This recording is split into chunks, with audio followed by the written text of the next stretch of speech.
Hey everybody, this is Tracy here for another edition of A View from Tracy's Point, and we are here to recap Greenleaf Season 2, Episode 10, which was titled Called Not Complete.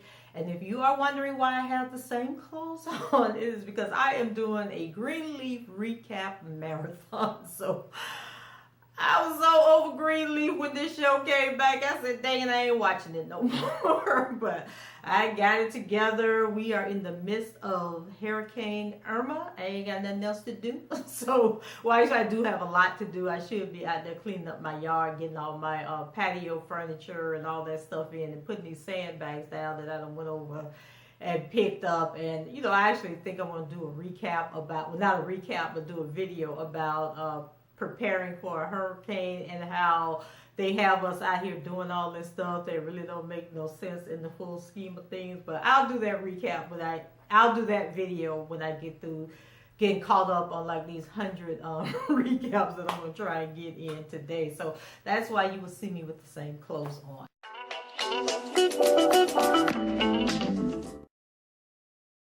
Anyway, this episode opens with Lady May calling Aunt Mavis again. Aunt Mavis ain't answering that doggone phone. So, you know, she has to leave a message once again. And actually, I think the other time she just hung up, but this time she actually left a message. So she lets her know that they're meeting at Moss Lake for Uncle Mac's service next Saturday. And she lets her know that everyone will be there but Grace. And she ends the message, you know, by pleading with Mavis to reconnect so they can mend their relationship. Now let's stick a little pin right there. Because then they spread, or I don't know if they spread, no, Faith, I think they buried Faith, but isn't that where Faith is buried, on that lake? And then, or is this just the lake that Uncle Mac loves so much? Because remember, he used to like to go fishing all the time. But I was just thinking, Lady May, now I was all with you last episode saying that they should allow you to grieve and be more compassionate and considerate about what you're going through. But please don't let me find out that you spread the ashes at the same place that your daughter is buried. So meanwhile, Grace decided to take her little hot butt over to Darius's place. So she done spent the night, but she slept in the bed and he slept on the sofa.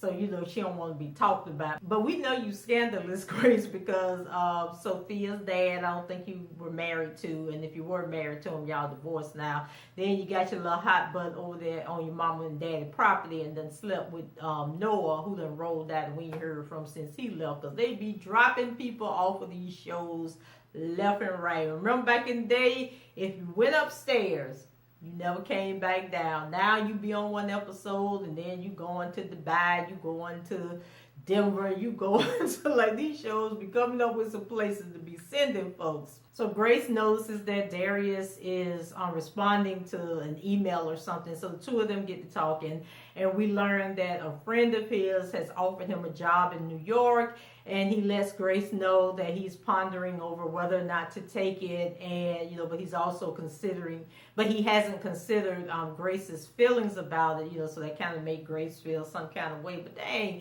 you know, you trying to keep it in the friend zone, and the man then showed you on more than one occasion that he wants to be more than friends. So you can't just be like keeping him, you know, hanging in limbo, Grace, because you don't know what you want to do. So Grace is, later on, you know, she's getting dressed and getting ready to head out. And so she confronts him about the job offer. And Darius, you know, he isn't too sure, you know, if he's going to take the job or not. And so she also wants to know where they stand in their relationship. And Darius tells her that, you know, he's going to consider taking the job in New York. And he also lets her know that the paper he writes for wants him to do a story about Grace's altercation with Uncle Mac. But can we really call it an altercation when the man is dead? So maybe they want you to do a story on why she killed her uncle.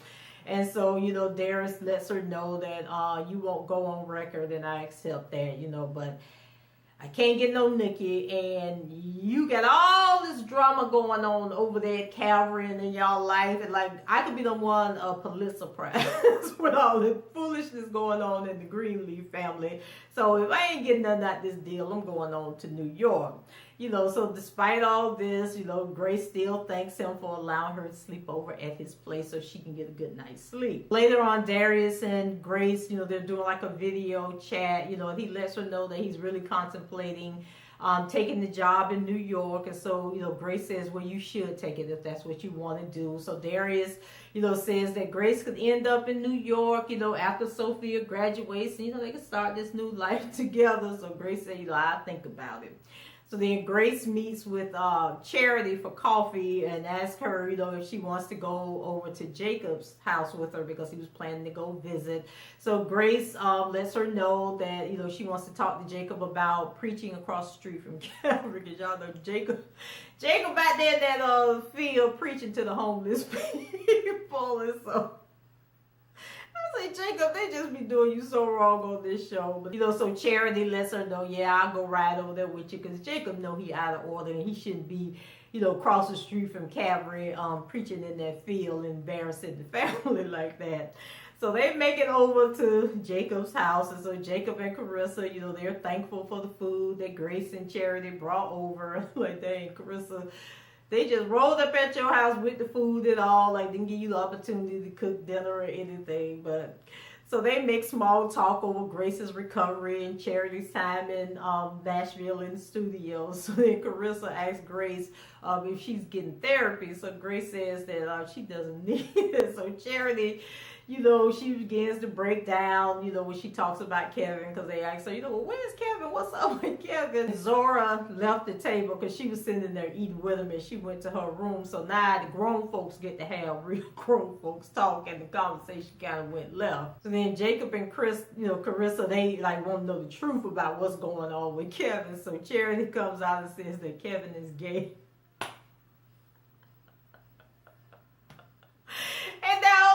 Like she was laughing. I said this whole scene was so crazy, so she says it over again, and it was just like hearing herself say that the man that I was married to, the man that fathered my children, is gay. Like, what is wrong with me that I couldn't see that I was married to a man that liked other men? And so she was like, it's awful, but she couldn't stop laughing. She's fighting back the tears, and then Carissa's like all confused and like, okay, I don't see nothing funny about this. Like, your husband was gay, and then Jacob and Grace, they started laughing also. So then Carissa's like, y'all are so rude and inconsiderate. So then, Charity tells them that Kevin doesn't want to be gay and has been stressing about it, for a while.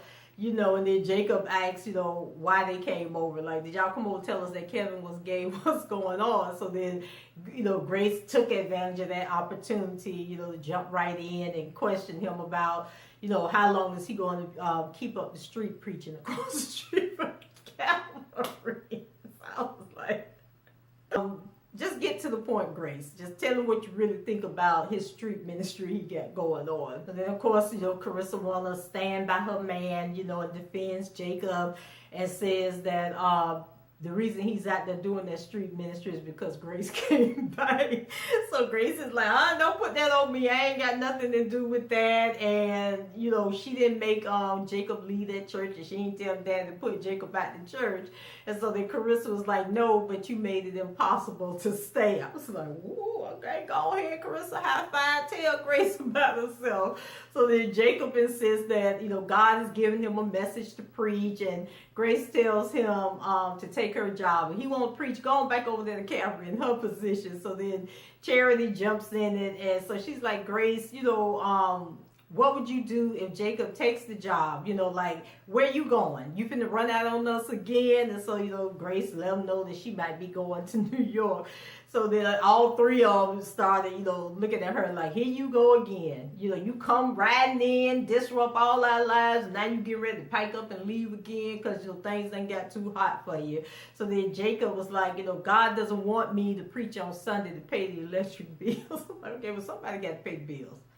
Like, is Carissa still over there at that school? And then, speaking of that school, what happened to the little guy that Carissa, they was kind of letting us think Carissa was having an affair with? Like, we ain't seen the school. We ain't seen no kids from the school.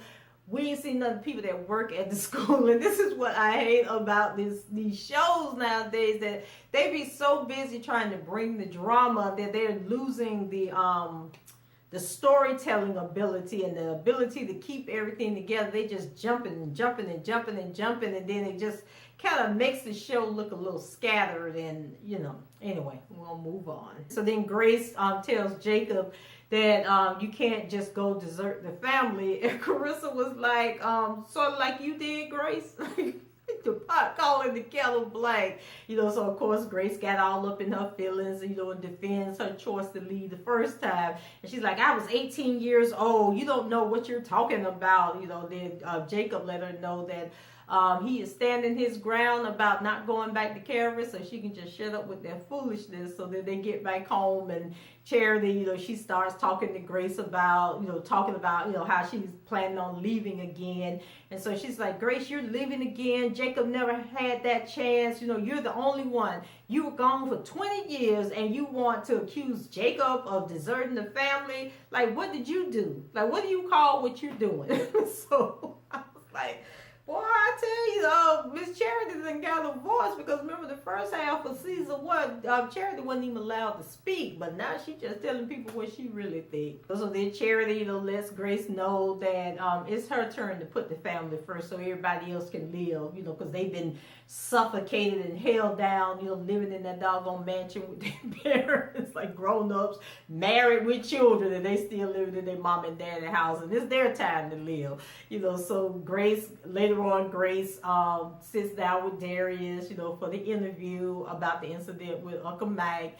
And so when they're done, Darius tells Grace that he's not taking the job in New York, and so, he wants to keep Grace in Memphis with her family and the church. And so they celebrate the news with a kiss. So it looked like Grace ain't gonna be abandoning the family after all. Then we move over to them little badass children, Grace and Jacob.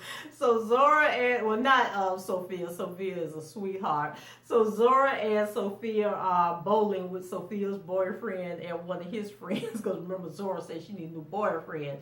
So Zora isn't really impressed with the guy that they set her up with, and so they, he's trying to talk to Zora. They trying to talk to Zora, but Zora pushing the boy off, making little side cracks, throwing shade at the boy. And so then when she tries to, then it was her turn, to bowl her little ball down the track, and then Isaiah started texting her, so now she really feeling herself. And so it didn't go unnoticed by Sophia and her little man. They looking at her and then looking at how she treating his friend. So Sophia and Zora, they're leaving the bowling alley, and Sophia and her man, they kiss goodbye, a little peck on the cheek, nothing serious. So Zora's day, he got the cold shoulder to end the night. Zora had zero interest in the boy, and then after Isaiah started texting her, she was just downright rude and disrespectful. So then when, what's Sophia's boyfriend? Roberto. So when they leave, Zora, grills Sophia, for telling, did you tell him about Isaiah? Like, why you all up in my business? And, she was like, you didn't, you don't sell your cousin out for chemistry. So don't sit there thinking, sorry, if you don't go somewhere, sit your little hot tail down. And Zora is like, when y'all wondering why the little black boys be going to little white girls, Zora just showed y'all why. Because the boy was not an ugly boy. He was a very respectful boy. And I'm thinking if he hanging with Roberto and Sophia, he's probably a very smart boy. Probably got dreams, goals, and aspirations. But Zora just dogged the boy out, treated the boy so wrong, made him feel bad about himself. So now he probably gonna go back to school on Monday and get him a white girl and just be happy, because she gonna cater to all his needs, make him feel special, tell him he's important, and help him, get into a good college. So Zora, you done messed it up for all other little black girls in Memphis. So Jacob had asked Zora to build him a website, so she's finishing up the website and uploading, videos of him out there doing his little street preaching. And she's real impressed with what her dad is doing. So Zora's at school when she gets a text from Isaiah. So she tells him to check the Go Help Me page that her dad is using to raise money for his church. And so she smiles when she sees, the text from Isaiah, because Isaiah is everything in her life. So then back at home, Zora's in her room and she calls Isaiah to thank him for posting the donation link on his Twitter account. And, the two of them admit that they really miss each other. So, Lord have mercy, what's going to happen with them two? Then we move over to Jacob, and Jacob is standing on the promised land looking out, at the wonders of what God has done for him. So he's preaching to a growing crowd, people really liking his message and the fact that, he's out there, like a street preacher, street ministry. Y'all know the people, I don't know whether this happens where you live or where I live, it's not uncommon, to go down the street, especially in the black community, and it'd be somebody standing on the corner with a megaphone just bringing the message, and people be blowing and waving at them and everything. So, Jacob is bringing people in, to hear his message, and so his parents walk across the street to come here and preach. And so, of course, Bishop Greenleaf is pissed about the whole thing and totally embarrassed that this has become his son's life. So when Jacob finishes preaching, his dad walks over, and Jacob was passing out sandwiches. Because he be feeding homeless people and giving them clothes or whatever they need. So the bishop pleads with Jacob to just come on back home. Get out this street, color boy. Like, this is not a good look for me. It's not a good look for Calvary. And we need you to just settle down and we can work this thing out. So he wants Jacob to come back and stop the street preaching. So the bishop also tells Jacob that Lady Mae needs his support now, that Uncle Mike is gone. And so Jacob isn't listening. He ain't hearing none of it. And so he's like, I don't want to talk about Uncle Mike right now, Daddy. This ain't the time or the place. And so then Lady Mae asks if they learned anything from their time with basic skanks. And so Jacob and Carissa insist that they aren't like the skanks, that they doing a brand new thing in the Lord, and that they just need some support and understanding and a little time, and they're going to see that they are on the right path and doing the right thing and what God has called them to do. And so Jacob, he pretty much lets them know that he's not going to take them up on their offer, so they go on back over to Calvary and leave him alone. Then Jacob learns that Isaiah has raised over $3,100 in 2 days for his church. And so they talk about what to do with the money. And Jacob says that the money will be spent when God gives him a sign. And so Zora, she's impressed with her father's change of heart, and being kind to Isaiah. But I guess he see Isaiah got some social media push, so he better be kind to Isaiah. So then we go over to Charity. So Charity is being grilled by Lady Mae about what happened with Kevin. Like Kevin is just an up and disappeared. Don't nobody know where Kevin is. He done abandoned his ex-wife, his best friend. He done abandoned the baby. Kevin done got ghost on them. So she tells Lady Mae that she hasn't heard from Kevin since he left, and Lady Mae insists that she wants Kevin around for the ceremony for Uncle Mike. So Charity's in her room, she's calling Kevin, but she gets his voicemail, and then she goes off on him, in the voicemail, calling him out for leaving her and Nathan. Baby Nathan, that is his name. I can remember that baby name in the last recap to Save My Life, but I knew it was a biblical name. And so what did she say in that message? She was like, hey, it's me, the person you used to call your best friend, your wife before you stopped being a husband. I'm handling everything you left behind. It isn't right what you're doing, Kevin. Just disappearing like this, it just ain't right, because I need you here babysitting this baby so I can be running off to be with Jabari over there in Nashville. You're like, you messing up my hustle. She didn't say all that, but that's really what she was thinking. And then I'm thinking, like, she talking about when he decided to stop being a husband. Kevin never stopped being a husband to you, Charity. When he told you about his desires, you left him and said you couldn't be with him anymore.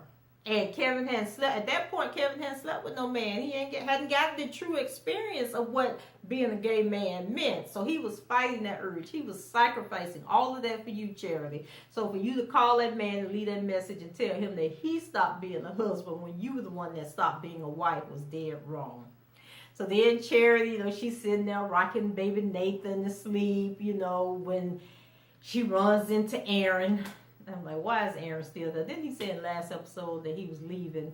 So she asks him for his help, look for Kevin, and he tells her that it was wrong for Kevin to ditch her, and that, he'll look through his contacts to see if he can find somebody that can help them track down Kevin. So when Charity is getting ready for bed, she heads into the bathroom and sees a spit up, some throw up on her robe. And so she stares into the mirror, and just really pissed at Kevin for leaving now. So then Aaron calls Kevin and leaves another message. Kevin ain't trying to talk to nobody. So he's letting him know that Charity wants him to hire a private investigator to try and track him down. And he pleads with Kevin to call and promises not to tell anyone where he is if he doesn't want anyone to know. So Aaron tells... Oh, you know what? I think it was this episode that Aaron said he was leaving. It wasn't last episode. So Aaron tells, so then later on, Aaron tells Lady Mae that he's decided to leave. It's time for him to go back home and resume his life. And Lady Mae, she's sad about it. And he tells her, that he has to go. And then also she doesn't want him to leave. She understands that, he has a life, and what they brought him there to do, he's already done. The issue with Skanks is over and done with. Jacob got the land and everything. So, you can go on back home. We have used you long enough. So then Bishop Greenleaf and Lady Mae, they're talking about his upcoming meeting with, they're having like some conference of young pastors or something. And, she says that they need to go ahead and fill Kevin's job because they don't think he's coming back. And so he invites Lady Mae to go to lunch and, compliments her on her improved attitude over everything that's going on. So when the bishop gets back to the office, he finds out that a $10,000 check has cleared the bank. So the check came from this new character on the show named Rochelle Cross. And it seems like Miss Rochelle is going to be getting a little close with the bishop. So he calls her to thank her for the gift. So then later on, the bishop asks Lady Mae if it's okay if he invites Rochelle to join them for lunch. But Lady Mae, like, I got other things to worry about. The two of y'all, I'll go ahead and have lunch. Uncle Mike, ashes done been delivered, and it's done made her sad and everything, so she don't really want to go to lunch. So then we have a scene with the bishop and Grace, and they're talking about Jacob over there preaching across the street, embarrassing the family. And then he brings up the service that they're doing for Uncle Mac and telling Grace, please consider coming and supporting your mother. And I'm thinking, like, Grace killed Uncle Mac. Is it really appropriate for her to be at the ceremony? Like, does Lady Mae really want her there, or does Lady Mae just want her there to make her feel bad for what she's done? And so then Grace was like, Daddy, I don't believe that she really wants me to be there, but he uses the Bible to explain that Lady Mae is telling the truth and their bond is stronger than she realizes. So Grace, come on and support your mama. So then Bishop Greenleaf is at the restaurant, to meet Rochelle. And so Rochelle asks, where's Lady Mae? What's going on? And the bishop tells her, that Lady Mae had other obligations, so that seemed to make Rochelle happy. So Rochelle and the bishop are talking over lunch, and she tells him that she made the donation to make up for all the times that she did not go to church while she was married. And then the bishop, he tells her that he's very thankful for the gift, and there seems to be a little chemistry between the two of them. So then Rochelle, she starts to flirt with the bishop, then he starts getting uncomfortable, like, I ain't traveled down this road before. So then, he wipes the sweat from his forehead, and Rochelle, heads over to the powder room, to give him a look at what he might be able to get later on. So when the bishop got back home, Lady Mae asks, how did the meeting with Rochelle go? And so, he tells her that it went well, but she won't be joining the church anytime soon. And then, tells her why she wrote the check. And he said that it was to settle a debt with the Lord. That's how she put it anyway. So then Lady Mae, asked if she would at least come to church on Sunday because she's looking forward to meeting her. And Lady Mae, she drops that subject and goes back to, what she's going to say at Uncle Mike's memorial service. So the show ends with the family gathering, for the ceremony, over at Lake Moss. And then Lady Mae, is about to read the scripture when Grace pulls up.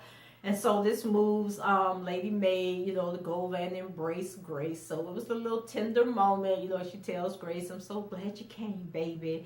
So Lady Mae hands Uncle Mac's ashes over to Jacob, to pour into the river, and Grace does shed a little tear. And that was all that happened on this episode. So, guys, what are your thoughts? Do you think that Grace should have shown up at the ceremony? Do you think that any of them are being sincere, about, do any of them feel anything aside from, what Uncle Mike has done? Like, is there any Christian love in the hearts of any of these people on this show? So let me know what you think in the comments. Rate the video, subscribe to the channel, and until next time, guys, I shall talk to you later. Bye-bye.